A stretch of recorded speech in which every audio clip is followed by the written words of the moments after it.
right, so Adam Silver ended up getting on the NBC News, and he was talking about the CBA negotiation that's going on between, of course, the owners and the players, and he absolutely said something that pissed the WNBPA off. All right, they ended up taking shots at him, which I will show y'all that after this. Let's go ahead and take a listen to what he had to say.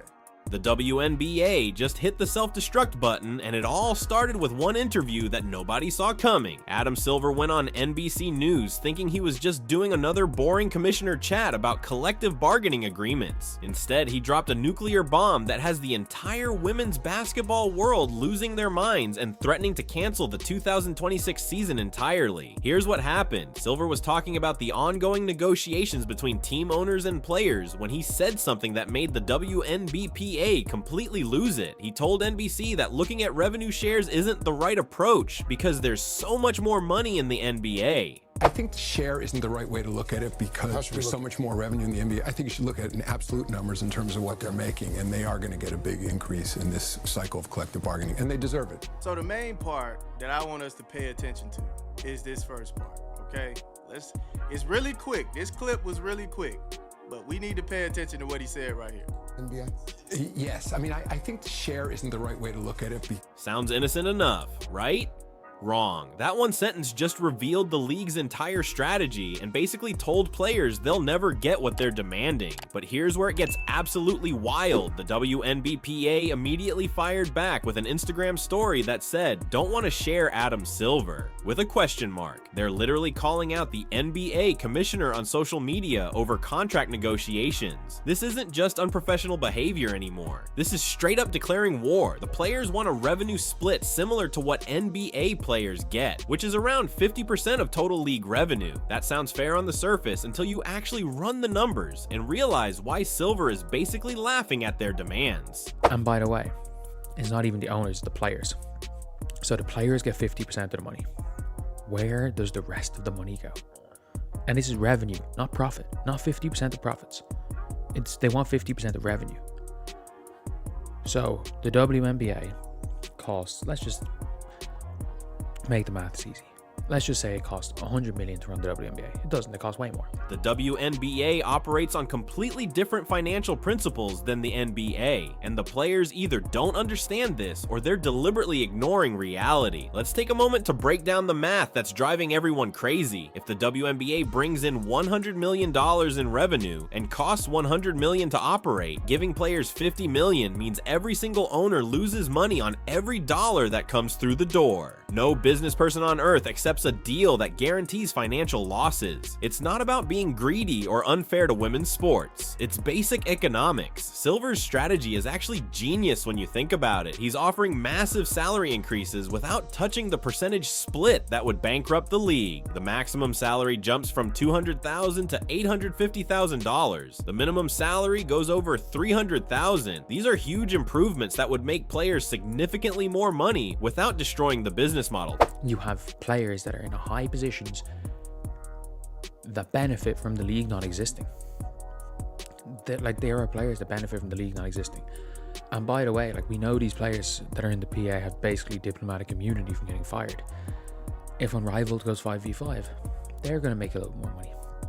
But you want to know who's not going to make more money?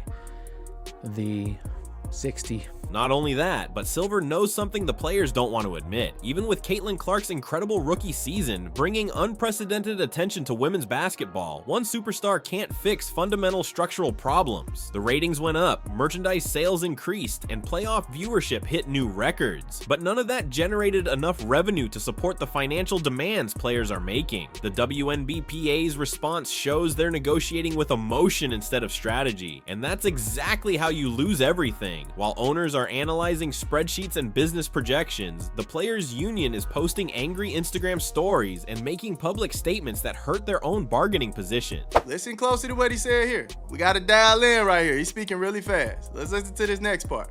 The NBA, I think you should look at it in absolute numbers in terms of what they're making, and I think you should look at absolute numbers in terms of what they're making, because this could be a big increase, right? We don't see in their proposal. The max going from 200,000 to 850,000. That's a big increase. That's a big increase, right?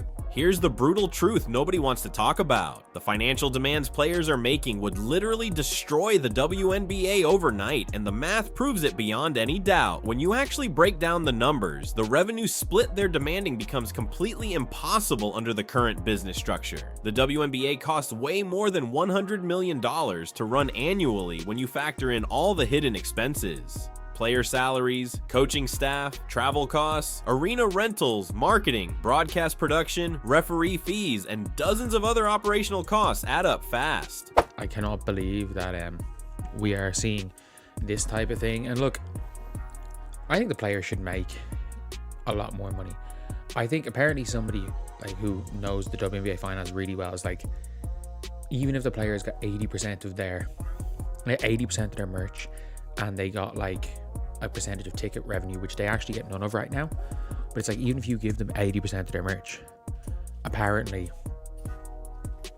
the total still goes to about only just over $1 million. Meanwhile, the league brings in revenue that barely covers these expenses even in their best years. But wait, it gets even more complicated. The players want their revenue percentage to fluctuate based on annual income, which means they're refusing any salary cap with set increases. This creates chaos because nobody would know what the salary cap looks like from year to year. Players would only sign one-year contracts because they can't predict future earnings. The entire league becomes financially unstable overnight, even if you gave players 80% of all merchandise revenue and a percentage of ticket sales, which they currently get 0 of. Y'all don't even own half of what's coming into your league. So that 9% might have to stay there the way that he's talking because of how they're falling short already on making enough money to pay for how much the league costs to run, right? So that 9% might have to stay there. I don't know. That's the way he's talking. He's like, maybe not look at it as far as shares. Now, to me, it sounds like he's saying we don't necessarily want to increase that share number.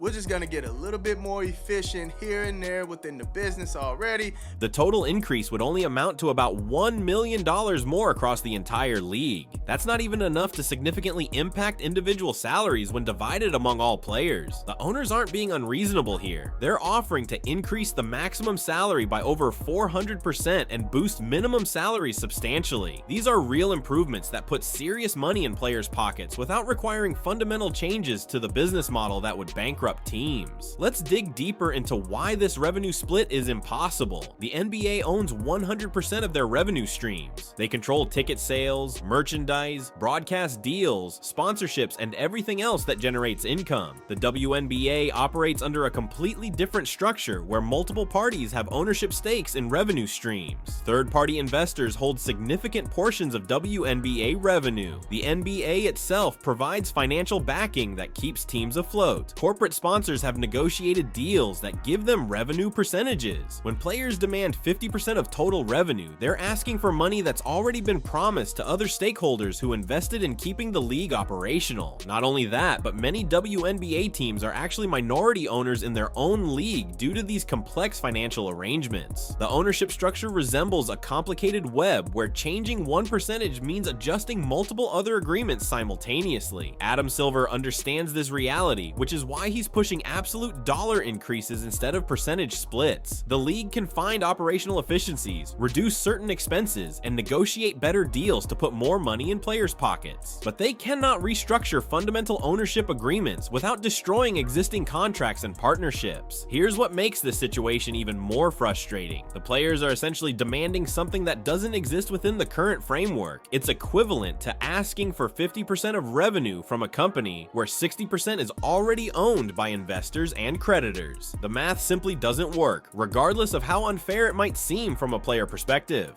Here's where things get absolutely insane. The WNBA's ownership structure is so convoluted that even financial experts struggle to understand who actually controls what revenue streams. This isn't your typical sports league where teams own their income and split profits with players. This is a financial nightmare that makes player demands literally impossible to fulfill. Unlike every other major professional sports league, WNBA teams don't have majority control over their own revenue. The NBA maintains significant ownership ownership stakes in team operations. Third-party investors hold portions of ticket sales, merchandise, and local broadcast deals. Corporate sponsors have negotiated revenue-sharing agreements that give them percentages of various income streams. When you add up all these different ownership stakes, the actual WNBA teams end up being minority partners in their own league operations. They're essentially franchisees operating under a complex web of agreements that limit their financial flexibility. Changing player salary percentages requires renegotiating dozens of existing contracts with multiple stakeholders who have zero interest in reducing their own returns. But here's the kicker that nobody's talking about. Some owners might actually prefer running the league at a loss because of tax benefits and write-offs. If you can claim business losses while getting positive publicity for supporting women's sports, the financial incentives become completely backwards. Why would you agree to guaranteed bigger losses by increasing player revenue splits? The third-party investors who helped keep the WNBA afloat during difficult years aren't going to voluntarily reduce their ownership percentages. They provided capital when the league needed it most, and now they expect returns on those investments. Asking them to give up revenue so players can get bigger paychecks is a non-starter in any business negotiation. Let's be brutally honest about what this means. For players to get their desired revenue split, either the NBA's ownership stake has to decrease or third-party investor percentages have to drop. Neither scenario will happen because both groups have legally binding agreements protecting their financial interests. Adam Silver's strategy makes perfect sense when you understand these constraints. He's offering to increase absolute dollar amounts through operational efficiency and league growth without touching the percentage splits that would require renegotiating hundreds of existing contracts. The maximum salary jumps from $200,000 to $850,000. Minimum salaries increase to over $300,000. These are substantial improvements that don't require restructuring the entire league's financial foundation. Not only that, but the players are essentially asking for ownership rights without making ownership investments. They want the financial benefits of being stakeholders without the risks and capital commitments that actual owners made to keep the league operational during unprofitable years. Here's what makes this even more complicated. New leagues like Unrivaled operate under completely different ownership structures where investors maintain majority or complete control over revenue streams. They don't have the messy financial arrangements that limit the WNBA's flexibility. Players could potentially get better deals in these newer leagues, but only if they're willing to abandon the WNBA entirely. The WNBA's financial structure was created out of necessity during years when the league struggled to survive. Now that structure is preventing the league from adapting to player demands, creating an impossible situation where satisfying players requires breaking existing agreements with the very investors who kept women's professional basketball alive.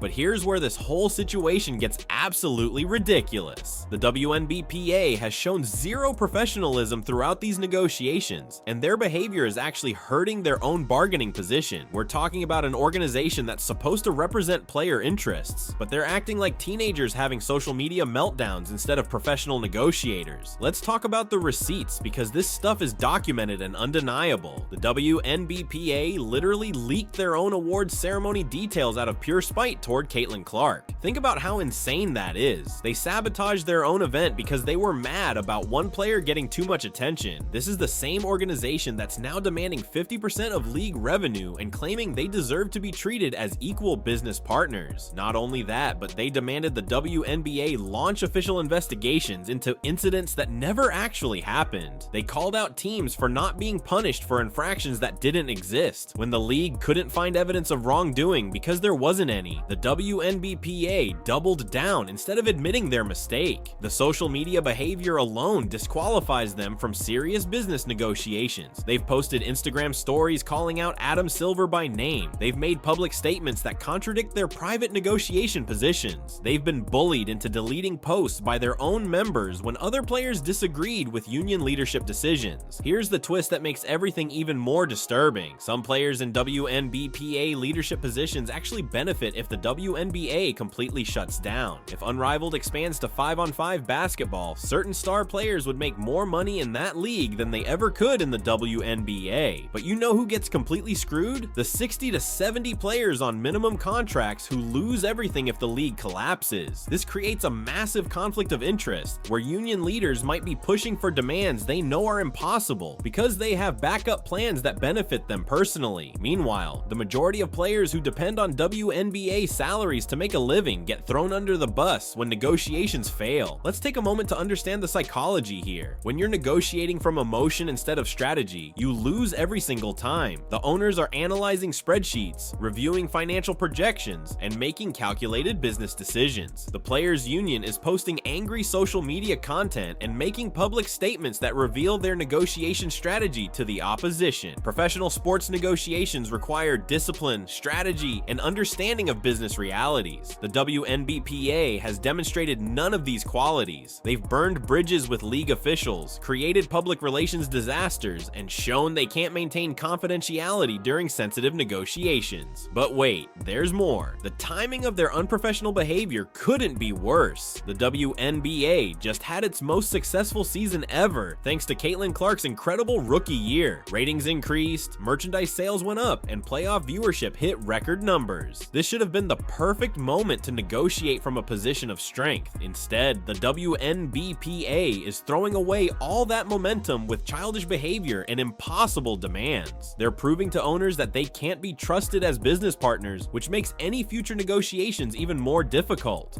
Here's the part that should terrify every WNBA fan. If the 2026 season gets canceled, the league will never recover from this disaster. All the momentum from Caitlin Clark's incredible rookie season, the record playoff ratings, and the unprecedented media attention will disappear forever. This isn't just about missing 1 year of basketball. This is about destroying the future of women's professional sports in America. The expansion teams that were supposed to join the league have exit clauses built into their agreements. They've invested in new facilities and infrastructure, but they can repurpose those buildings for other sports if the WNBA collapses. The owners have protection from financial losses, but the players have absolutely nothing. No season means no paychecks, no career development, and no platform to showcase their talents. But here's what makes this situation even more tragic. Unrivaled could have been the perfect alternative to save women's basketball, but they've completely botched their opportunity by sticking with 3-on-3 gimmick basketball